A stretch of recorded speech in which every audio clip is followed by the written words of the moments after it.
This is Shabbos Daf Chaf. We're still talking about whether or not you're allowed to use oil that has to be burnt in the burning, and then we're going to talk about different materials that you're allowed to use on Shabbos and Yom Tif to light Neiros, particularly right before it becomes Shabbos or Yom Tif. Erev Shabbos, Erev Yom Tif, Hadlakas Neiros, right before the Zman.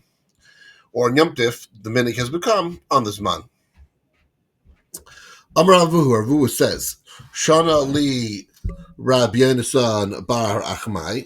So Rabbi Yonasan bar Achmai taught me like this. Bas Kayin Shahaisa Medes Erev Shabbos Simcha Sheikha. If the daughter of a Kayin was standing right before it got dark, and it was a Friday, there, in her hand was a light, it was like a Shem and Sreifa, and inside of it was oil that had to be burnt.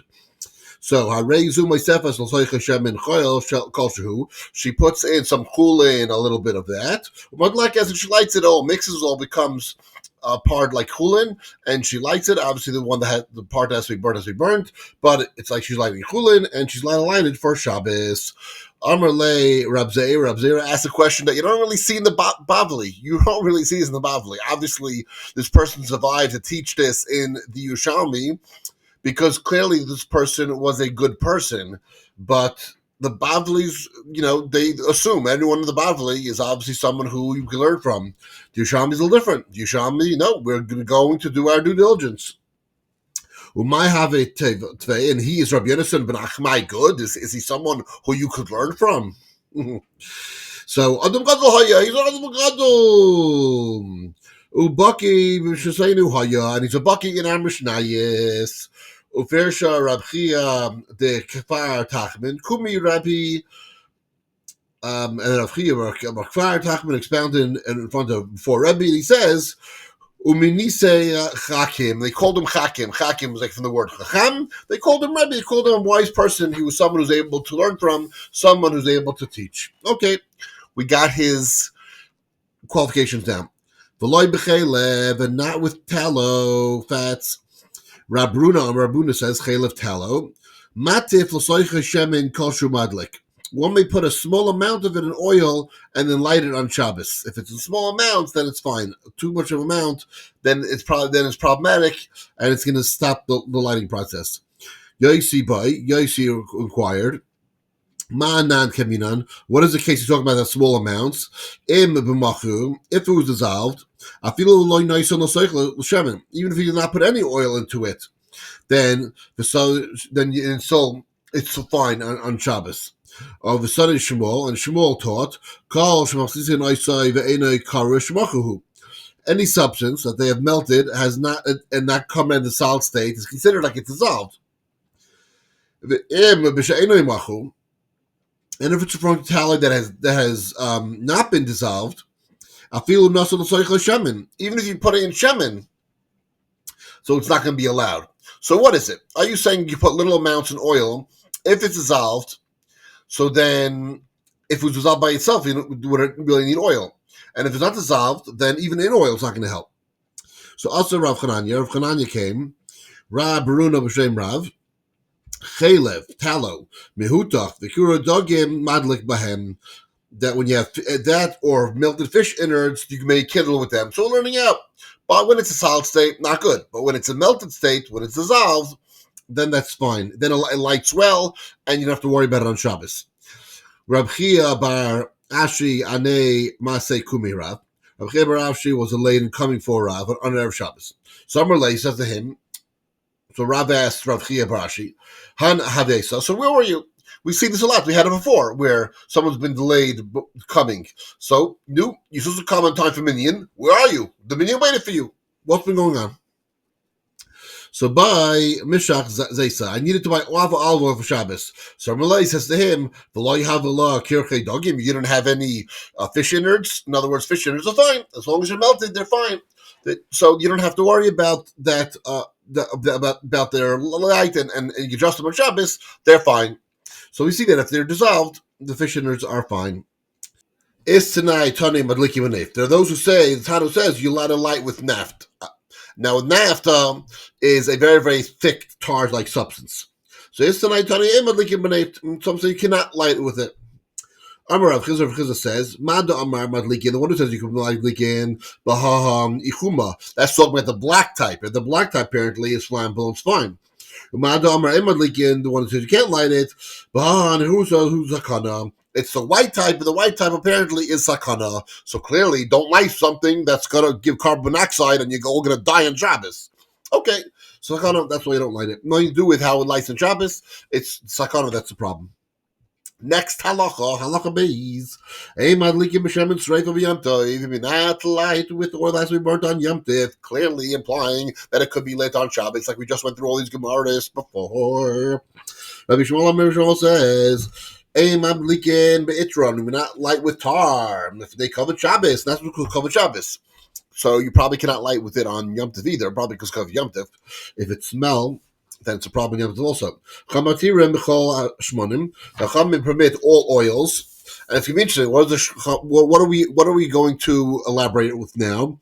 Shemen, shumtrin, sesame seed oil, shemen agayzim, or walnut oil, shemen soynais, or radish oil, shemen dogim, or fish oil, shemen pekuais, or calcint oil. So then that's basically like a gourd, a seed oil. So be'itron beneft, and with tar and with neft. Rabbi Tarfon, obviously the neft that's black, the one that obviously is not going to give you carbon dioxide poisoning. Rabbi Tarfon says, "And we leak an el b'shem and zayis b'vad, and we light with olive oil alone." What's interesting is that it left out shemen kick, and there was a manda amar that said shemen kick was cottonseed oil. So does cottonseed oil not burn as well as these other oils? That's possible. Or maybe the Mishnah is going according to the one that says it's not cottonseed oil, but it's named after the bird, either the kick bird or the cos bird. And that's what that is, and therefore that's why that can't be lit. With these other oils, natural oils that come from vegetables, they are allowed. Vegetables and fruits and seeds. If we not kindle on Yom Tif oil, it must be burned. In other words, on Yom Tif, all the other ones that we mentioned in the other Mishnah, you can't madlikin on Shabbos, you could. This you can't light on Yom Tif, but the other ones that we said we can't light on Shabbos, that's good enough for Yom Tif. Why? Because on Yom Tif, even if you want to go pashkarain with the wick, that's fine. You could toy around with the wick. We're not worried about that so much on Yom Tif, because on Yom Tif, you're allowed to actually light it further. Not obviously from a match, but from another light. So therefore, we're not so worried about it. Rabbi Shmuel Aimer Emad Likin Beitron if they cover Shabbos. We're not like with tar to count of the honor of Shabbos. So Ma ben Itron and Ma ben Kiradagim. What's between a tar and fish innards? Fish innards stink also. So are you saying that fish innards stink less than tar? So Krive Dagim, the fish innards, calls man Shahin in a ruchenra. As long as they're lit, there's no bad smell. Kavu reichenra. When it's extinguished, that's when it has a bad smell. Titaran, but with tar, bein kava bein dolek rechra. Whether it extinguished or whether it is lit, it still has the bad smell. And now I'm going to ask, if it has a bad smell, are you saying that also applies that you can't even be within 4 amis to say a bracha or to learn Torah or to think of Kriya Shema, that type of thing? Shaloi time or hayo vrechra. So that you should not say that it's such a foul smell. You hang tall on a recha arba amis. You have to go away from the arba amis to do mitzvahs. Lefum kain tzarech meimar emad likin boy. That's what it says. You can't lie with it because do we know havmina? If it was so bad that you can't be within 4 amis, clearly you can't lie with it. We don't say you're allowed to lie with fertilizer on Shabbos. Okay, we're not talking about that. And we don't say you can't lie with fertilizer on Shabbos because it's clear. You cannot be within 4 amis of fertilizer. How could you possibly make a bracha? So tar is not like that. Tar is, technically you would think that if it's arm length away and you light it, you technically maybe could make a bracha because it doesn't need to have 4 amas away. That's how we know. They don't have to be 4 amas away, and that's how we know and the havmina that you possibly could light it on Shabbos. So the Chacham say you can light all oils. So Rabbi Tarfon says, "Emad likin ela b'shemen zayis." You only light with shemen zayis b'vad alone. Amad loy Rabbi Yechanan ben Nuri al raglav amar. Rabbi Yechanan ben Nuri rose to a seat and said, "Im kain ma yasu anshe Babel." What are the Babylonians gonna do? They only have sesame oil. What are the people from Madai, from Medians are going to do? They only have all the oil. What are people Alexandria, Egypt going to do? They only have radish oil. Do? Well, what do the Cappadocians do? They only have naphtha. Hopefully, the black type. Only what we said in the beginning, that those that are expressly prohibited, those are the ones that aren't allowed. But obviously, everything else that's not expressly prohibited from the Mishnah before is allowed.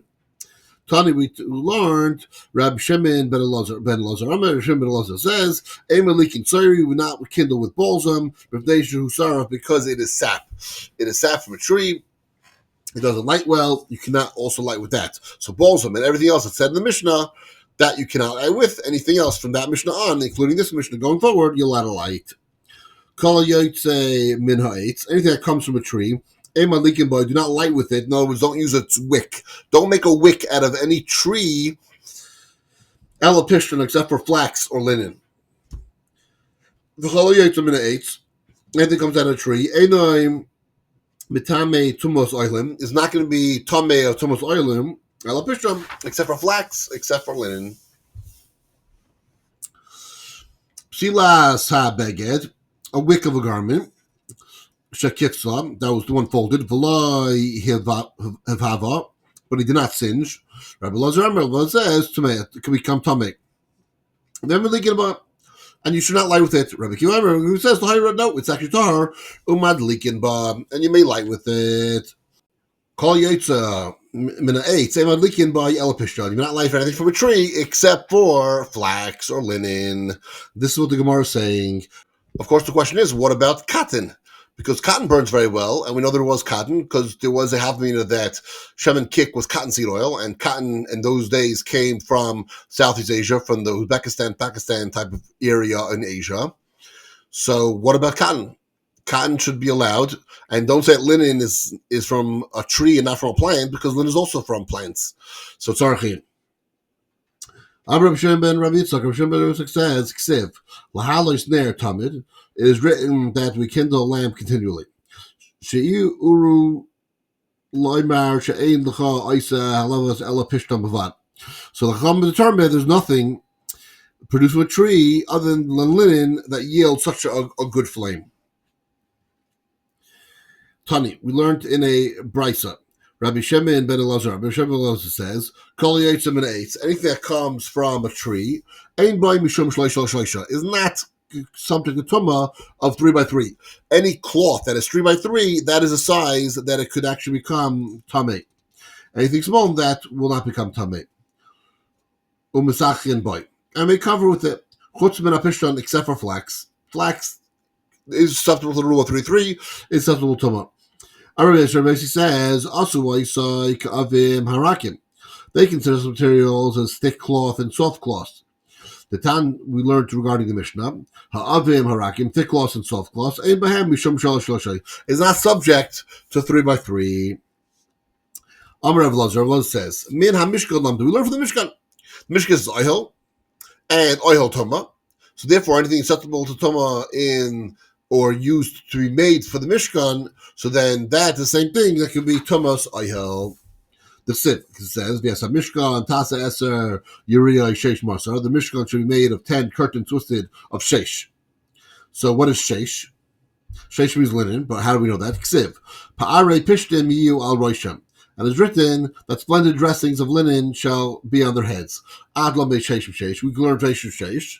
And adlam made a pari. We learn for pari. Splendid from the pasuk Yechezkel. And if we learn that it means linen, Rabbi Elazar inquired, Mahu laslois ma'ayed behema tmeya. What is the law regarding an ohel that is made from a non-kosher animal skin? So again, let's learn from the Mishkan. Laksiv ba'ayros choshim, who's made from tachash skin. And a tachash was not a kosher animal. So therefore, that shows that you could make a tent from non-kosher skin. So Rabbi Yehuda, Rav Nachman, Rabbanan all disagree exactly what tachash was. Rabbi Yehuda Omer, Rabbi Yehuda says, Sinun L'Shem, Sinun Nikra. It was named because of its color, which is Teinun, which is still Tachash, which was a bluish color, and that's the animal that had a bluish skin, and therefore that it was a non-kosher animal. Rabbi Nechemia says Gal Ketlanun. It was a Gal Ketlanun, also a non-kosher animal. But it says Min Chai Tahira, some sort of Chai Tahira, Ugdal Midbar, and it was great, and it thrived in the Midbar, and that's it. This is a good time to tell you that Takash probably most likely could be a dinosaur, because if it was talking about, it says Arit Chashim, but it's singular. So it's from Tchashim, but it's not from multiple Tchashim. It's a single a single skin from a Tachash. So therefore, what animal was possibly big enough, and also possibly bluish tint, that would actually be very pretty and cover the Mishkan, and also could be found in the Midbar and is now extinct these days. So that's a dinosaur. We have the dinosaurs fit the description very, very well. Further discussion about dinosaurs and the other mention in the Torah, including four-legged winged animals. If you could name another four-legged winged animal that is not a dinosaur, let me know. Then I have other videos on it and other writings on it, but I'll leave that little tidbit for now.